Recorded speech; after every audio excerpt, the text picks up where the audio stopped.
Hello, everyone, and welcome back to Successful with Schizophrenia. I'm your host, Ali, and I'm excited for our fifth episode. So, what is on the agenda? Doing your best. For this week, we'll be focusing on the quote, "Success is always doing your best." Notice how I didn't say doing the best. I didn't say someone else's best. I said your best. So, what would be some examples of the best?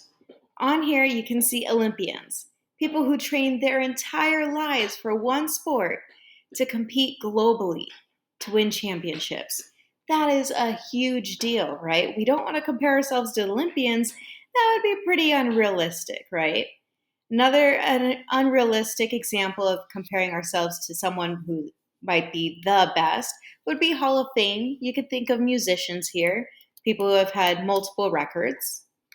Hollywood stars, if you have not been to Hollywood and seen the actual stars on the ground, the pink ones, then you should definitely check it out.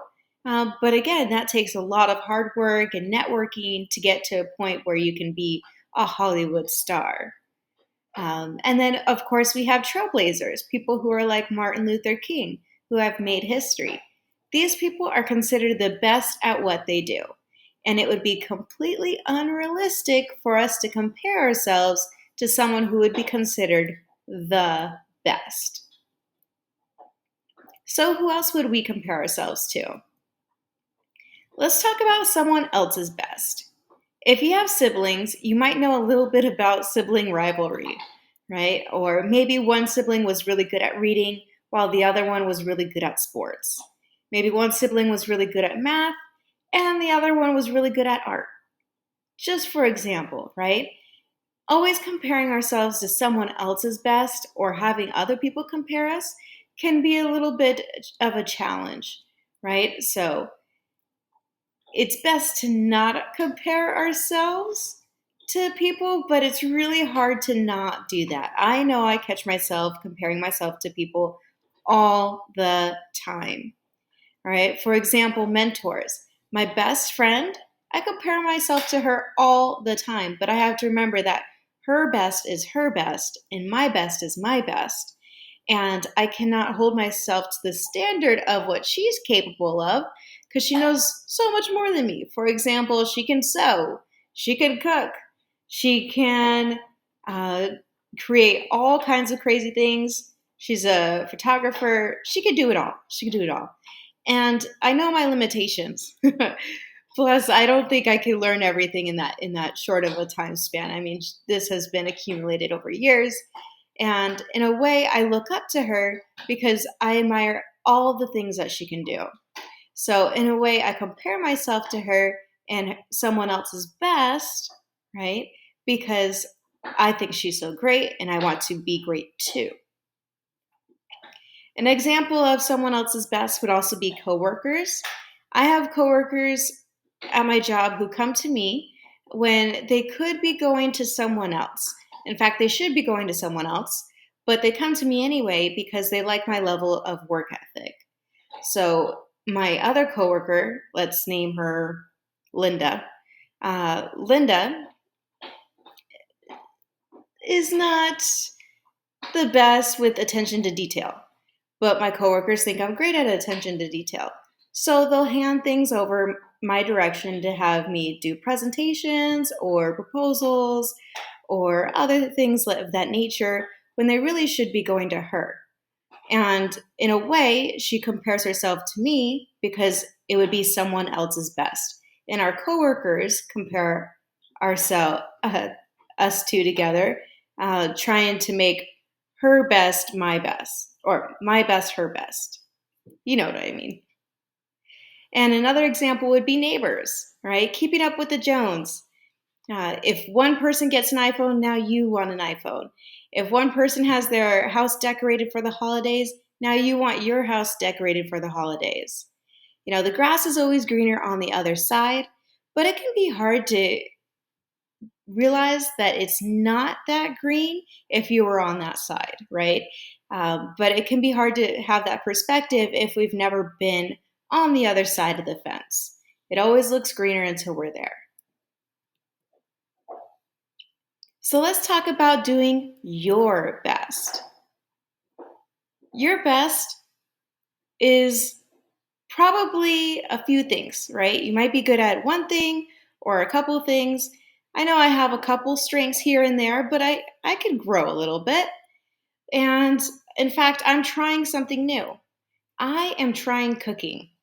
I hope you never have to try my cooking. It is not good by any means. It's hardly edible, but I'm working on it. I've made some improvements, and in a way I'm also making efficiencies because rather than cooking every day, I only cook once a week and I meal prep.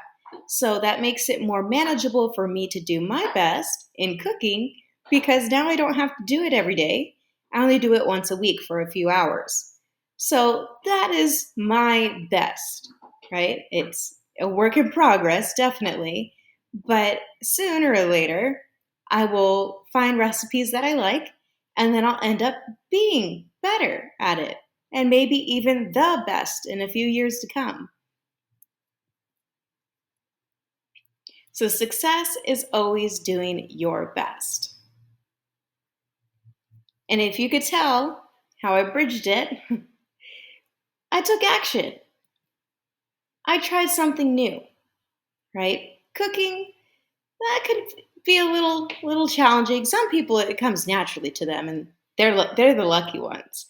But let's talk about small, medium, and large ways to take action.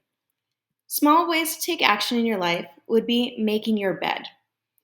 It sounds really easy until you're running late for work or you're running late for school or you just don't want to get out of bed, so you never make your bed in the first place, right? So it sounds like a small way, but it might actually be a little challenging. Acknowledging your neighbors. So when I was not doing well, I would be walking my dog and I would be staring at the ground, not looking at anyone, hoping that the person who was walking right past me would not look at me, not notice me, and I wouldn't even acknowledge them. I wouldn't make eye contact. I wouldn't do a little half smile. I wouldn't wave, nothing. And it's because I did not feel comfortable in my skin, in my shoes to communicate with other people. So that's why I say acknowledging your neighbors is a good small way to take action. I'm not saying strike up a conversation with everyone that you meet, and I'm just saying, acknowledge them. Give them a little wave, smile, eye contact, something. Another small way to take action would be walking regularly. All right, so there's a lot of people who say, "Oh, I got to get my steps in." And our phone or our watches, they even log our steps for the day. They can tell you when to breathe or meditate, right? Our phones are pretty cool technology, right? So, walking regularly would be great if you don't already exercise. And then also practicing gratitude. So, this one was a little hard for me when I first started because I realized I had so much to be grateful for, but it was hard for me to feel grateful, like feel truly in my heart that I was feeling lucky. Even though I knew I had so many things around me and I was really, really lucky living a great life, it was hard for me to grab hold of that feeling. So, a way that I practiced gratitude was writing it down every night, writing down things that I was grateful for. It could be anything from um, my dog to having a home, to being able to breathe on my own, to having a job, having a car, being able to see anything really, just practicing gratitude. And the more I did that in a routine every day, the more it came easier to me when I was just going about my day. So rather than sitting down and carving out 15 minutes of my day, I was able to do it throughout my day the more and more I got used to it. So that's why I say practicing gratitude is a small way to take action. Let's talk about medium ways to take action. And you'll see that the small, medium, and large ways to take action, they build upon each other. So medium ways to take action, staying out of bed. This one was hard for me, especially when I was in school, because a lot of times I liked to study in bed. I liked to scroll on my phone in bed. I liked to eat in my bed. I did everything in my bed, right? It was really hard for me to get out of it. Uh, but I didn't have quality sleep during those times. And I actually had a therapist say, hey, if you want quality sleep, you got to get out of your bed. If you're not sleeping, get out of bed. And I thought that was the dumbest piece of advice ever. That was the last thing I wanted to hear because that was my favorite spot to be, laying down, cuddled in a blanket with my dog, right? Yes, I snuggle my dog, but staying out of bed was a really hard challenge for me, but it's a medium way to take action. Ultimately, once you get in the habit of sitting at the table or walking outside or doing some kind of physical activity, then it'll come easier to you. And we talked about acknowledging your neighbors. Now we have waving and saying hi to your neighbors. Right? So that's an example of a medium way to take action. Also, to break a sweat regularly. Daily journaling. Daily journaling is something that I'm new to. So I've only been doing it for about 3, 4 months. So it's fairly new. And when I first started it, I was journaling right before I went to bed, and I was just writing about the highlights of my day. And I was kind of ignoring the issues that I didn't like or the problems that I didn't like because the last thing I wanted to do was think about something I did not like right before going to bed. Now, when I was talking about this with my therapist, she was telling me that that's actually the perfect time to write about the things that happened in my day that I was not so fond of. She was telling me that that is my time to make peace with it, and then I'll be able to rest easy. So, did what she said, and I've been journaling, and it has helped me process harder emotions or things where I was confused about. Writing it out on paper and then rereading it made me realize how silly that concern was, or that worry or thought that I had. It just didn't make sense when I had to read it on paper. So maybe that's something that can help you. And then we have large ways to take action. A consistent sleep schedule. By consistent, I mean yes, even on the weekends. All right, so I try to go to bed about 9:30 every day, and I wake up around 4:30 to be at the gym shortly after. So that's my consistent sleep schedule. I mean, I sleep in till about 6:30 on the weekends, but ultimately, it's a pretty consistent sleep schedule. If you don't know about sleep hygiene, I highly recommend you looking it up. But if you don't want to look it up and you just want to check out my videos and podcasts, I get it. All right. So I'll give you a few helpful tips. One that we've already mentioned was staying out of bed. And two is if you're already in bed and you wake up in the middle of the night and you feel like you can't sleep, get out of bed. Don't turn on the TV. Don't look at a screen. A couple other ideas that you could do would be laundry, reading a book, sitting at the table, coloring. I like to do the laundry and do the dishes as part of my wind down routine. And so once I start doing my wind down routine, then I start yawning, right? Because my body knows I know I'm about to yawn right now. It's because my body knows it's time to sleep. I'm just getting tired just thinking about it. All right. So when you have consistent sleep routine, your body will get used to it and then you'll be able to sleep throughout the night. But it can be a lot to dedicate to. Not everyone wants to stay in on the weekends and go to bed at like 9:30 or 10. Other ways to take action would be initiating a social event.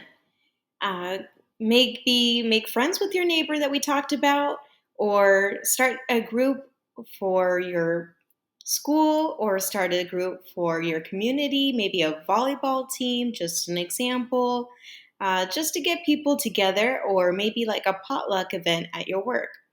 Something fun, something social, that would be a large way to take action. A daily workout routine. So I like to work out early in the morning around 5 a.m., give or take. And if I sleep in, which doesn't happen often, but when it does, I know I can go to yoga later that night. So, working out every day in some way is a large way to take action. And the last one is self reflection. So, if you're not ready for self reflection, don't worry. You don't have to do it yet, right? Or you don't have to do anything, but we're going to work towards that. But if you're already on large ways to take action, a good way to do a quick self reflection would be start, stop, less, and more. Just for a quick example, I want to start cooking at home.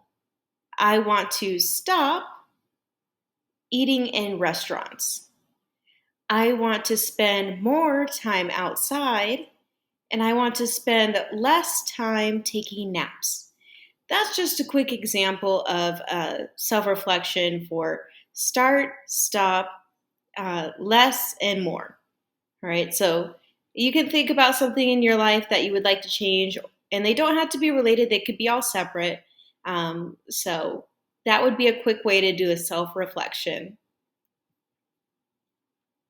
So here's your homework for this week. Where can I start taking action? You can start with small, medium, or large. Don't be discouraged if you start with small, right? Everyone has to start somewhere. And those small little habits every day are going to be building up to something so great. All right. It's going to work so much faster than you even know. So that's it for this week. Please check us out on Instagram. If you're on YouTube already, Spotify or Apple Podcasts, right? Successful with Schizophrenia. Bye, everyone. See you next time.